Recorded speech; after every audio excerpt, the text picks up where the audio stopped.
Hello, I'm Ben. Welcome to the channel. So today we're going to talk about 12 ways to be a confident person, and we're going to get into that a little bit. But first, I've mentioned before on the channel how in running teams across the country and of any different size, if you can imagine, from teams from 2 to 6 to 3 to 400, over 1,000 at a site, etc.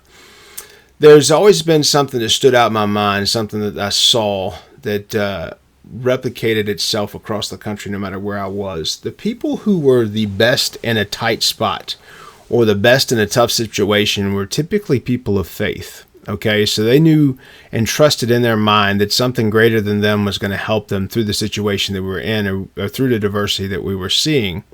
And so that became something that I actually documented quite a bit on. So I write in journals and I keep those, and I have for probably the last 28 to 30 years, and I'll show you how that starts out. It's typically a book like this, right? And on there's a sticker and a name tag from Wise Trade, which is a company around that was a day trading type thing back in the 90s.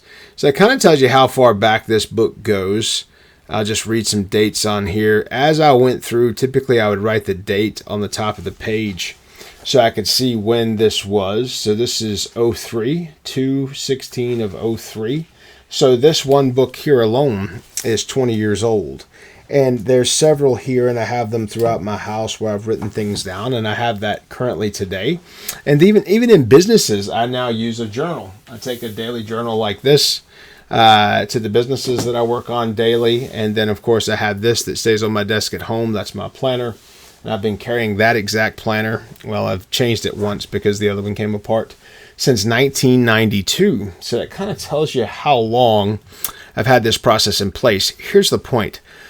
A good life lived well is a good life. However, a good life lived well that you can then go back and inspect and rethink and revise what you've done so you can learn from that and move forward is a much more productive life. So having these different methods of writing things down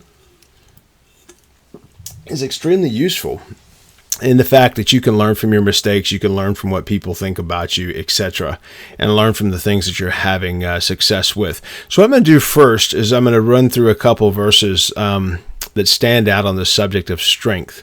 And we're going to talk about that because the video is about 12 ways to be a confident person. And all these things come much more naturally if you come from a position of strength, specifically if it's a position of strength that's driven by faith, right? So the first verse that comes along is around, honor the power of the Lord and the power of His might, right? Is the first verse that comes to mind for me. But you have Philippians 4:13, which is I can do all things through Christ who strengthens me. And then you have Proverbs 18:10, which says the name of the Lord is a strong tower. The righteous runneth into it and is safe. So that's basically saying right there you have nothing to worry about. So you can run into that tower that is God and have that strength and that faith. The one that I was thinking about previously is this verse. Finally, my brethren, be strong in the Lord and the power of His might. That's Ephesians 6:10. That's one of my favorite verses in the Bible. There is nothing stronger in the universe than God. Either you believe that or you don't. But that verse right there, finally, my brethren, be strong in the Lord and the power of His might. That means that He's going to take care of things, that you don't have to do things based on your own strength, that you have something that much stronger than you behind you, keeping you safe and working with you. Finally, be strong in the Lord and in the strength of His might. And so as you go through the Bible, you'll see that there's these reassuring verses constantly throughout. Here's Psalms 118, verse 14 through 16. The Lord is my strength and my song, and has become my salvation. The voice of rejoicing and salvation is in the tabernacles of the righteous, and the right hand of the Lord doeth valiantly. The right hand of the Lord is exalted. The right hand of the Lord doeth valiantly. So that kind of tells you that if you're upright and doing what you should be doing, these things are going to work in your favor because the Lord does take care of those that are doing what they should do.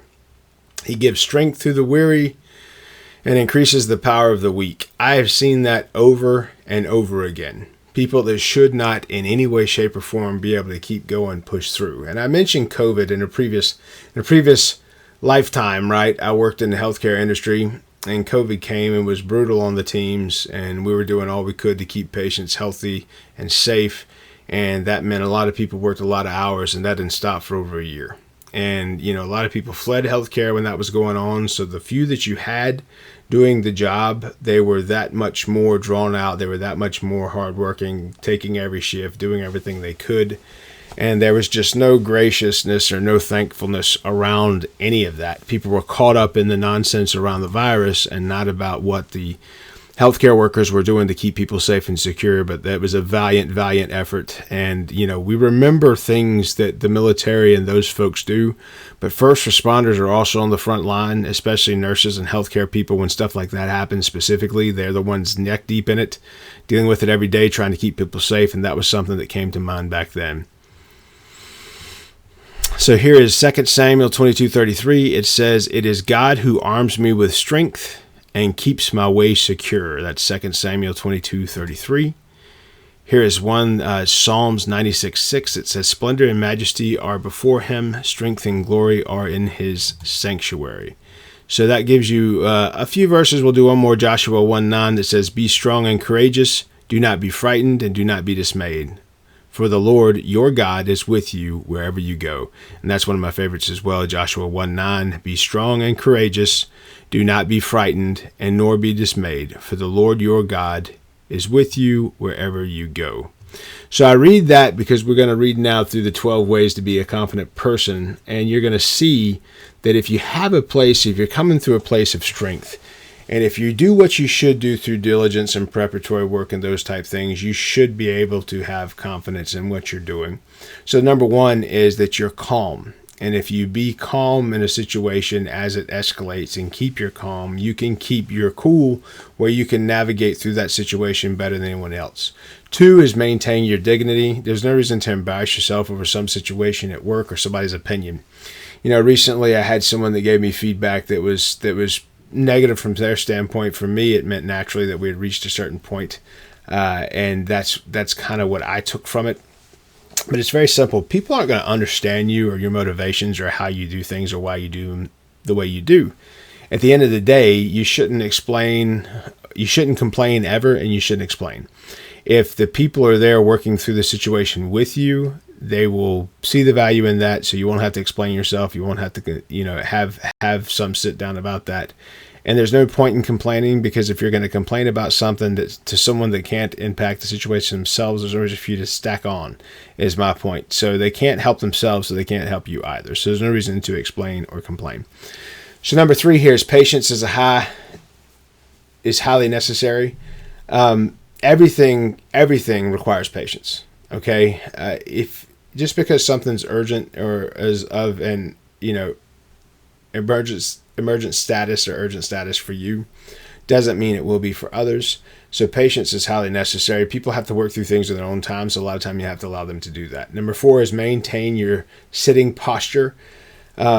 Basically, keep your shoulders up, keep your head up. Those type things exude confidence. It actually puts that out in the air. And if you smile as well, that takes the threat off the room a lot of times. So maintain your sitting posture. Be aware of how your physical language is talking to people around you as well. Number 5 on this list is be prepared for any situation. It says be prepared for any situations. That kind of comes back to being calm. What I used to tell people in manufacturing, or what I still do when I'm consulting someone in manufacturing, is there's something going wrong all the time. And if you're unaware of what that thing is, you need to pay better attention and inspect a little bit more. Okay, so be prepared for any situation or situations that may arise. And some of those things are going to come out of left field, and it's going to be something you never thought you had to deal with. But at the end of the day, it's just one more thing you need to take care of for your team. It's one more obstacle you need to remove for the folks that are there for you. So take care of that. Be calm and handle those situations. Number 6 is never look down upon someone. I read a quote one time that said, if you're looking down at someone, it should be because you're reaching out to help them up. I agree with that. Try not to be judgmental as best you can. Obviously, if people are doing something egregious that impacts the calm or impacts the safety of other people, then shut that down. But at the end of the day, you want to be prepared for any situation. You don't want to look down on anyone. You want to try to put yourself in their shoes and see what's motivating them and see what you can do to help them reach whatever resolution they need to reach and whatever solution they need to find. Always talk with subtle eye contact. I would take that and just say, make eye contact. When you're talking, don't talk past people or through people. Look right at them. Talk to them. Nod. Use your hand gestures. Get their feedback as you're going through the situation. That makes people feel more comfortable, so now they can calm down and help you handle the situation you're in. A situation is always better handled with a team that's working together to get it handled, okay? So always talk with subtle eye contact. Speak only if you're well aware of the topic. That is a great suggestion. Be silent until you have something to add that's going to be of benefit, that's going to move the whole group further. So speak only if you're well aware of the topic. Don't interrupt and always wait for your turn. Some people, if you're bouncing back and forth conversationally, some people still take that as an interjection to get them to stop talking. So if you want to get all the information, try to pause and try to not interrupt and always wait for your turn. And, or even better yet, ask a question to have that person highlight some pieces of that story or that explanation that they have that maybe wasn't understood by everyone in the room. Number 9 is don't interrupt and always wait your turn. Number 10 is never be the first one to break eye contact. I don't know about that. I think if you look at the room, you look around the room, you're going from person to person. If there's multiple people there, you should be comfortable with that. 11 says don't let anger creep inside your arguments. Absolutely. Petty people do petty things. And sometimes petty people, even if they're doing something that's appropriate and correcting someone or something like that, they can get dirty and petty and down into stuff that brings out personal nonsense, which is stupid. That is dumb. That's not communicating. That's stupid, childish nonsense. The reason I say that is this. If you're a supervisor or in a supervisory position, you should be able to give people feedback, positive or negative, on the level. Meaning you're not going after this or that. You're not citing that. Remember that one time on Tuesday you said this? Well, you did.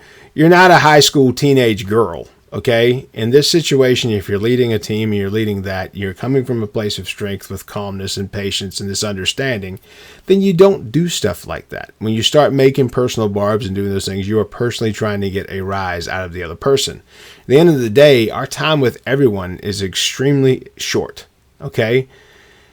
You want to leave the situation better than what you found it, but when you leave the situation altogether, you want that person to think highly of you and have a positive thought on this person made me feel better. And also when they gave me feedback, it was good feedback that I didn't have to worry about because it was done in a way that was professional and made me feel like it was to benefit me, not to be a strike on the record. Okay, so remember that. Be specific in how you give that. Don't let anger creep inside of your argument or your disagreement or in your corrective conversation around anything. Okay? Always keep a formal, polite vocabulary in your mind. Always keep a formal and polite vocabulary in your mind. One of the things I think is most detrimental about the modern generations is the vocabulary. One, the majority of people don't understand which word to use in a sentence because they didn't pay attention in school. And that's embarrassing, okay? Because you want to be able to speak eloquently enough to impress upon the people around you that you have an intellect that's superior to some, but should be, adequate for what you're doing. But also it makes people that they should want to converse with you more formally from that point forward, or even informally in a polite manner where you're acting as a reasonable adult. In the past 2 decades, I would say it's gotten to the point where there's vulgar language in everything. Some of the most horrific things I've seen on the internet are children that these foul mouths are out in public cussing at adults and everything else, and these are children. And that just suggests how they're raised, and it suggests who their family and who their people are, because these children are out there using these words in a certain way, and they know how to use them contextually as well, which just shows the weakness of the minds that raised them. So in the end, be polite, be formal, keep a polite and formal vocabulary, and do that at home. Practice it everywhere. The more appropriate you are around the people that are close to you, the more appropriate you and those people are going to be to people outside of you and yours. So these are 12 great ways to be a confident person. And I'll read this one last verse from Isaiah 40:29-31. It says, "He gives power to the weak, and those who have no might, he increases their strength. Even the youths shall faint and be weary, and the young men shall utterly fall. But those who wait on the Lord shall renew their strength." That's Isaiah 40:29-31. If you like information like this, please subscribe to the channel if you're not subscribed, and please share. We'll do more content like this on a regular basis, and there's always something like this. If you can get some wisdom from it, great. This is where I get the wisdom from, guys. This is coming from people far smarter than me, and I enjoy reading it and learning it myself, and that study is now what I'm putting on this channel. So hopefully this is useful to you, and come on back and let's check another video out sometime in the future. I'm Ben. Be good.